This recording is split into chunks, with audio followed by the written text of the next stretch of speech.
Hey Ty, this is Keaton Everett with ABC going over your pitching video from camp. We're going to go through and talk a little bit about your mechanics and your delivery and just kind of go through what we look for at different spots. Basically at your age it's pitching such a physical motion. It uses a lot of balance and sort of coordination, and so at your age it's tough to really get the pieces together. But for you, everything's working pretty good for you. Your foot strike through release, you have a real good foundation of everything. Now for you, it's just your initial setup is going to be big. If we can kind of work on that initial setup, that initial kind of movement forward, it's going to help you out a ton. So we'll go back and talk about that. So the biggest thing off the bat is, all right, you're loaded up over your backside, which is good, but your feet are together. All right, we want to be in a powerful position. If someone were to come push on your shoulder, you'd probably stumble over, fall over a little bit. We just want to be in a more athletic position, all right? So what we're going to want to see is to maintain this, all right, but get this foot out a little bit farther. So all that means is that weight's going to be about 80% on your backside, but you're just in a little bit more stable spot. And so then through your leg lift, all right, get that marked back here. You're going to see how once you start lifting, you watch this foot here. All right, you're staying over that backside, so everything's good. But watch this leg. You can see how it gets to its highest point about right here, and then it just kind of stays there and swings open. All right, where we get our power, where we get our velocity, where our biggest focus is lower half. So we want to make sure that our hips are closed as long as we can, as far as we can down the mound to get that torque, to store up all that energy. And so for you, we need to get to a point where our highest leg kick is about right here. We're not flexing our knee, and so we just got to focus on this point right here. So a good drill for you to do is just come set and just get to this point and hold it, all right? It's tough to hold and to stay balanced with this flexion in your knee right here. All right, so just get to this point and just hold it. Just get comfortable with that, get a feel of where your weight is. And now from here is where our timing starts. So now we want to see hips start to go forward. We want to see our hips lead, and I'll kind of explain what hips leading means in a few. We're going to see that ball pop out, and then all we're going to see is just this feet just kind of fall down and just kind of follow the hips. It's going to fall down. It's instinctively going to do what it needs to, but the focus needs to be on hips, staying close as long as we can, all right? So you can see how it pops out here. And now you're just going to kind of throw your posture off. So now you're really leaning back over this back foot, where we want to try to get, no farther than this point maybe with your posture. We just want to try to stay as close to straight as we can.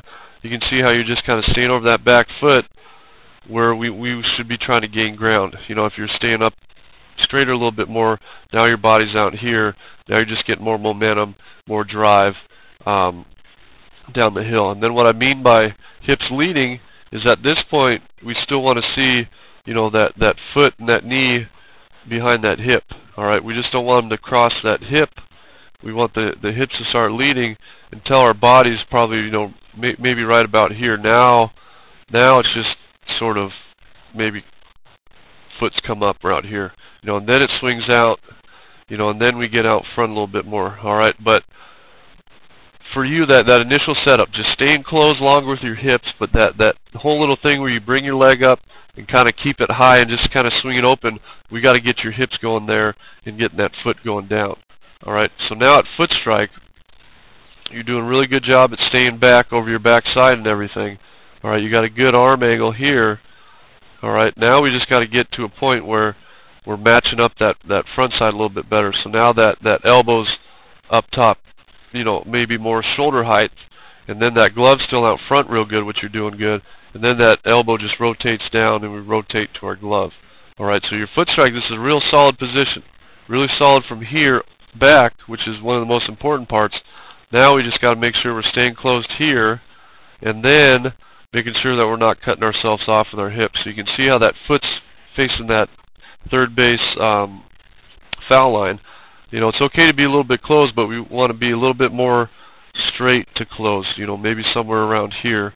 So that gives your knee a little bit more room to sort of take that load from the backside, and you're going to watch your foot just kind of slide down the mound, you know, so you're just losing a little bit of power, but you can't get out, you can't shift this weight out front, because at coming through release, you know, we want to try to see that knee over that ankle. So we've taken more load out over here, you know, so you basically want to take that load, and because you're kind of choking yourself off and you're sliding, you just can't transfer that weight forward to this front foot. You know, we want to try to see that knee, you know, closer to right over that ankle through that release, and then it straightens up after you release it. So basically, you know, you're releasing it right here. You're basically standing straight up. You got this angle here, but what we want to try to see is more angle on that front, over that front knee, because we're getting more drive out. We're going to see straighter leg. We're still going to see that back foot on the ground, which is good to see, but then we're going to try to match up this angle with our upper body. So now we're going to get out here, and now our heads are going to be out over our front foot and our chest. So we're just getting more dynamic. We're using more legs, more upper body, you know, and so now we're out here. Now that ball's getting released out here. It's getting more angle. It's jumping on hitters. You know, it's getting hit a lot, or it's hiding the ball a little bit more, but it's just a more powerful spot to be. You know, we want to see that front side taking that load, so we can get that chest down over that front side, and then, you know, go from there. But for you, you know, it's just that all based on the initial setup. You know, the more we can get that going, the better off you're going to be, because you do have a good sense of how everything's working. I like how your lower half works. You know, you're staying back. Now it's just a matter of just kind of rewiring things to transfer that energy farther forward over that front foot while still staying back, and then finishing, releasing that ball out over your front foot too. So, you know, thanks for making it out to camp. Hopefully you had a great time, and we look forward to seeing you with ABC.